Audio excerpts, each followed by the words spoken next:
Welcome to Successful Living with Bill Napick. Every week we talk about success and everything that goes along with it.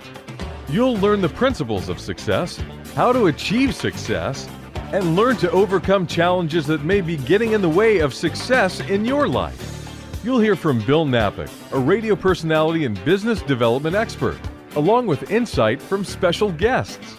If you're ready to find your path to success or take the success you're enjoying to the next level, stay tuned. Successful Living with Bill Napick is on right now. And welcome to the show, Successful Living with Bill Napick. And today, gifted keyboard artist and so much more. His name is Larry Goldings. He is a Grammy-nominated pianist, master at the Hammond B3, keyboards, composer, writes great songs, also does work in movies and TV. He is the go-to keyboard man for James Taylor, Norah Jones, Ricky Lee Jones, Herbie Hancock, Leon Russell, and even Elton John. And that's just the tip of the iceberg. Let's welcome Larry Goldings. Hey, Bill. How are you, man? Doing great. What a resume that you have, Larry. It is tremendous. And I just mentioned a few things, but most of all, music is so important to people, and to be so accomplished on the piano and certainly the Hammond B3. It is just amazing to have those credentials. Tell people about how you even got started in music and when you knew that was going to be the path in your life. Well, yeah. I mean, in that respect, I was pretty lucky in knowing that I loved music at around, probably around the age of 10. And there was a piano in our house. It was I think my mother's mother had put this little Steinway in our house, and maybe around 9 or 10, I gravitated towards it and found that I could sort of play by ear and learn about some things by just trying to learn some of the pop songs that were on the radio then, which were sort of like Billy Joel and people like that, particularly because he sort of struck me as having a little bit more harmony than a lot of rock and roll, which I also liked. I mean, I loved the Beatles and things like that. But I just remember sort of some pop that had a little bit more harmony piquing my interest and was a hint perhaps at, getting into jazz later, which I did because that involves some other harmonic knowledge and stuff like that. And also I was sort of into fusion because of the same reason, and had a little bit more than 1-4-5 basic chord structure and stuff. But I took some lessons early on, some classical lessons when I was about 12, or actually probably a little bit earlier. But I didn't have the patience so much for them, and I continued to just sort of go out on my own and try to learn things by ear. And I think when I was 12 or 13, I went to a music camp in Sweden, Maine, and that's sort of where things opened up. For me, I had my first jazz piano teacher there, and I was in a rock band, and I was learning about theory. And so, by the end of that first summer, I think I was pretty hooked. It was just great to be around other kids that were similarly interested in all things music. And, I think I was pretty hooked by that time. And I grew up in the suburb of Boston, and so I pretty quickly got with a teacher when I got back from camp, and I played with a few local young musicians, and then it was just a question of getting some more experience playing with people. Well, also I want to ask is, as we talk about, the piano was your first place to go. It was around the house, and that sounds like a natural migration. But let's tell people also the Hammond B3 organ. Now, I play the Hammond organ. People that hear the term, a lot of people know about the Hammond B3. And if they don't, they most certainly have heard it and didn't know that they hear it all the time and all the records that are out there for so many years. But when did you first see your first Hammond organ and know that that was something special, that was going to be an instrument all these years, that you are expressing yourself in so many fantastic ways? Gosh, that's a good question. I mean, I don't know when I saw my first Hammond organ, but the Hammond organ on record that really got me thinking about perhaps, playing that role in a group was an Aretha Franklin record, I think. And that was probably when I was in high school. And I think that the track was her version of A Bridge Over Troubled Water, which was Billy Preston on organ. I don't think I even knew it was Billy Preston at that time, but I loved it. But it still took a while for me to get the courage to sit down at something. And in fact, when I first started playing organ, I was just playing these portable sort of combinations of things. It wasn't really until my freshman year at the New School, where I went to college in New York City, that I was called by a very talented drummer friend of mine named Leon Parker. At the last minute, he didn't have a bass player, and I think for some reason he knew that I liked to walk bass lines, when I played Right. piano, and which is true. One of my first influences on piano was a guy named Dave McKenna, who used to walk bass lines, and I was always interested in the role of the bass, and was into bass players, listening to bass players. But anyway, I came up with an old DX7, and just basically became his bass player for the night. And then I sort of happened upon a cheesy organ sound on this keyboard, and then I was playing organ, and then he had the gig like 2 more times that week. So I came back, and each time I came back, I got closer and closer to sort of being more of the organ role in the group. And then I just basically got more and more obsessed with this idea of the organ, because I had also by that time heard some of the Wes Montgomery records with organ. Even before Jimmy Smith, I think I heard the ones with Mel Rhine, who I had to say who was my first jazz influence organist. It would have been Mel Rhine, who played with Wes before Jimmy Smith. But that gig was a central gig because the personnel changed, and it ended up being more or less the trio that I've been with all these years, Peter Bernstein and Bill Stewart. We started playing there pretty regularly. And then I still didn't really touch the real Hammond organ until Maceo Parker hired me, which was a result of him coming to that very same club called Augie's on the Upper West Side. And he came to hear Bill Stewart, actually, because he needed a drummer, and someone recommended he go hear Bill, but it just so happened that I was playing with Bill. So he hired Bill for the record, and then a few months later he had remembered me from that night and called me to do the first tour of this new record that he had. And on that tour, we encountered some real organs. Sometimes we traveled with a portable Korg of mine, an old Korg double-tiered organ. But then sometimes they'd have B3s, and I literally was learning the actual B3 on those gigs. On the job. It was an interesting way to learn, and a very effective way to learn, because it puts a lot of pressure on you. And I was phoning up some friends, who knew more about me for little pieces of advice, or because really I really hadn't done a full gig on the real thing. But in those days with Maceo and eventually some others, I was working a lot, so it was really just on-the-job training, and then me doing all the research I could on when I was off. I didn't own one for a little while either. So, but I have to say that the experience I had just trying to get the right feeling out of portable instruments went a long way to learning the language and getting the thing to feel like a real instrument, But finally, when I was playing the real organ, all the time, that was really the real education started there. And then I was just playing with great players too, so that I was lucky enough to frequently be in settings that were pushing me as a musician too. So that was important. That is always great. And also, as we talk about the organ, people out there, in case they don't know,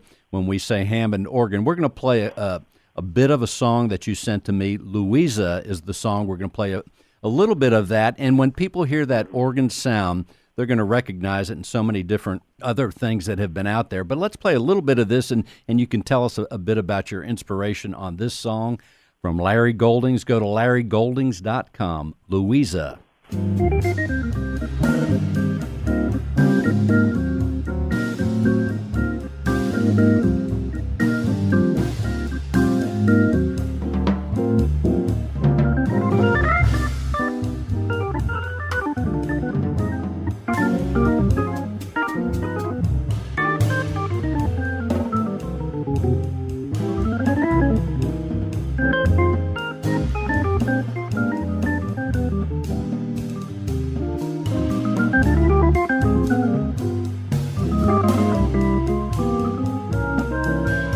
Very nice. Larry, tell us a little bit about that song and what you were thinking when you put that together and your approach. Well, the song, first of all, is by Antonio Carlos Jobim. It's one of his lesser-known pieces. He's the same guy, of course, who wrote The Girl from Ipanema and Wave and a lot of more famous bossa novas. But this is one of his few tunes. It's actually not a bossa nova. It's in 6/8 or 3/4, and that's a song that Peter brought into the group. I hadn't really known it. I think I had it on a record, but didn't really know it. And so, the way we approach things is usually we rehearse if we have a record date coming up or a tour coming up, and then we'll all sort of have some new ideas as to bringing some new tunes into the repertoire. And so by the time we got to the studio for that one, I think we had already been playing it. And I think we approached it the way that Jobim had approached it structurally, where you couldn't tell from the clip, but in the beginning we play it out of time and rubato and sort of set a mood, and then it becomes this sort of straight eighth kind of waltz. And frequently I love Peter Bernstein's melody playing so much that... oh, yeah, it's incredible. One of the things that is different about our organ trio, perhaps, than the traditional approach to sort of arranging our music is that Peter takes a lot of the melodies, or we split them up, In the traditional organ trio, the guitar player really had a back seat in the group much of the time, just doing some comping and a solo here and there. But this is a more sort of democratic approach, if you will, So you do hear from the three of us pretty strongly, and Bill Stewart as well writes music, and he's very melodic as a player himself and has so many great ideas. So everybody sort of has their chance to shine, and when we play. And in a tune like Louisa, it's really just about extending this idea of this beautiful, romantic kind of melody and taking that as our inspiration and weaving it through the beautiful harmonies that Jobim wrote. Yes, it's beautiful work. Also, I want to illustrate some of the things that you do differently on the song that's a classic rock song. People heard Crosby, Stills, and Nash, and one of the ones I've heard over these last 2 years, I play it all the time at my house. It is called Woodstock, and the approach that you take to this, not just on the organ, but also the percussive elements on this, it is just a beautiful rendition, and so it's an example of your imagination. You do so many different things as far as organ trios go. This is a great example. Here it is, Woodstock.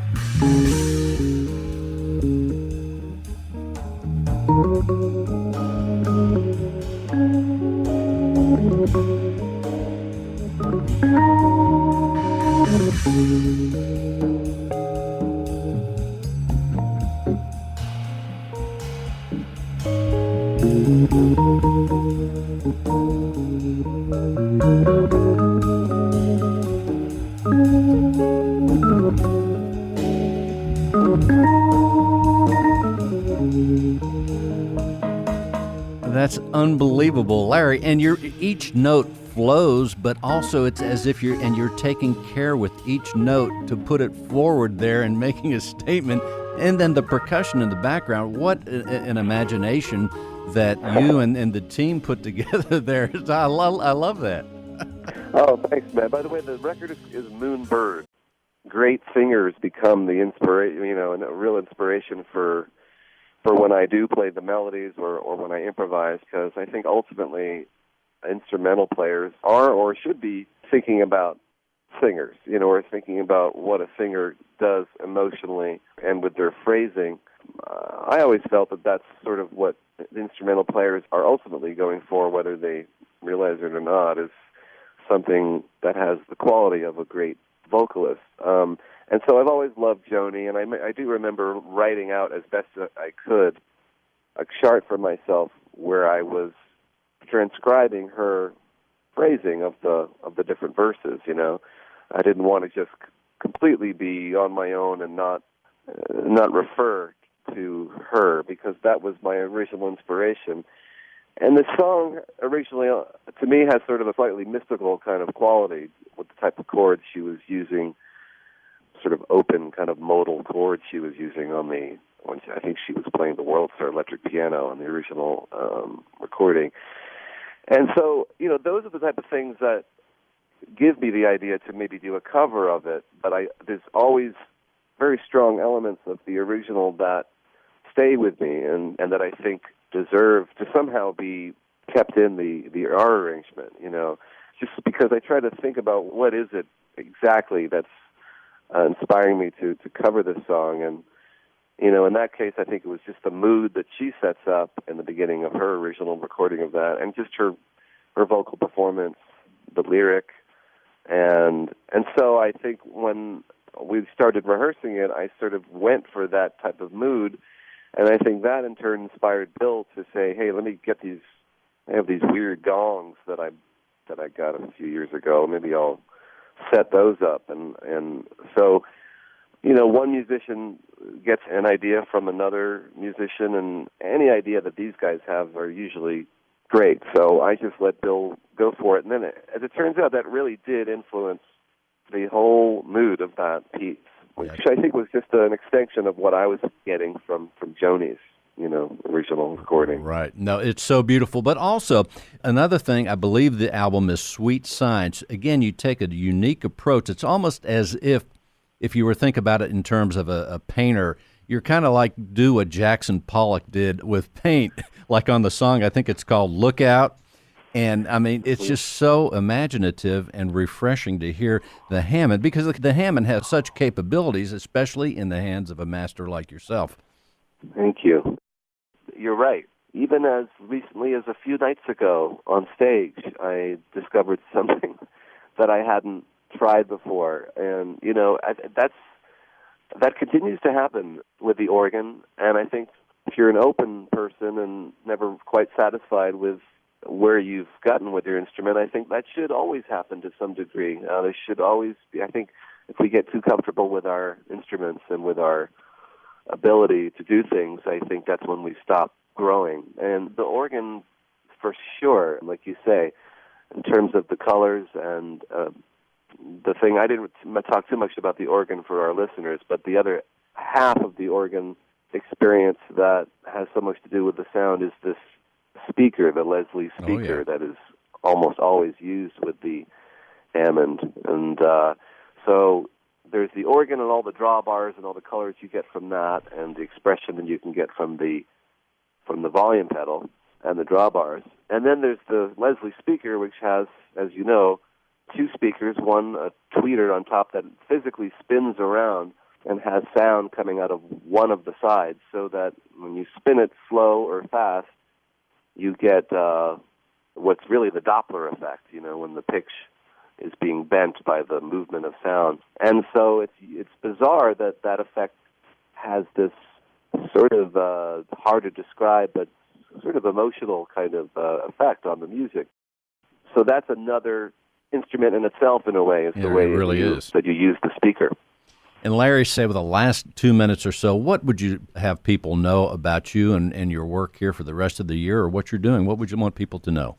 Well, I'm doing a lot of different things, and as you mentioned earlier, I've been playing with James Taylor for many years, and so I do gigs that are not necessarily jazz-oriented or even organ-oriented.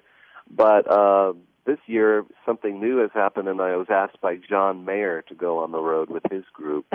And he's touring for the first time in 3 years or so. So starting in late March, if you look at John Mayer's dates, I'll be in that group. It's an excellent group with Steve Jordan and Pino Palladino and a few other excellent players. And I'm doing a bunch of that on the road because I'm also on his new record.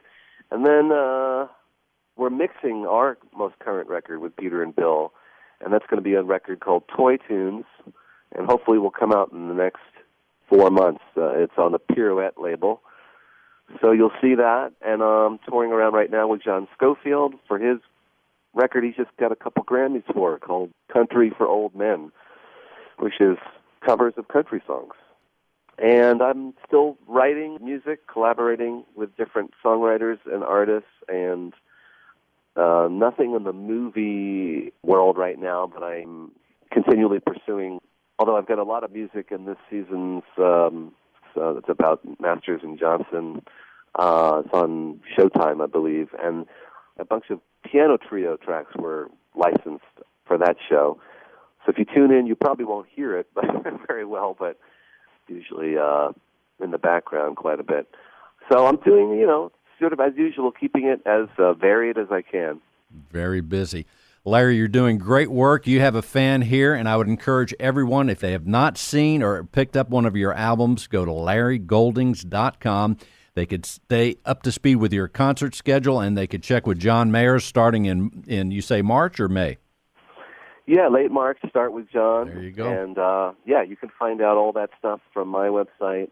Also, anybody interested in learning more about the organ, about what I do, I've got some master classes also that are online on a website called My Music Masterclass.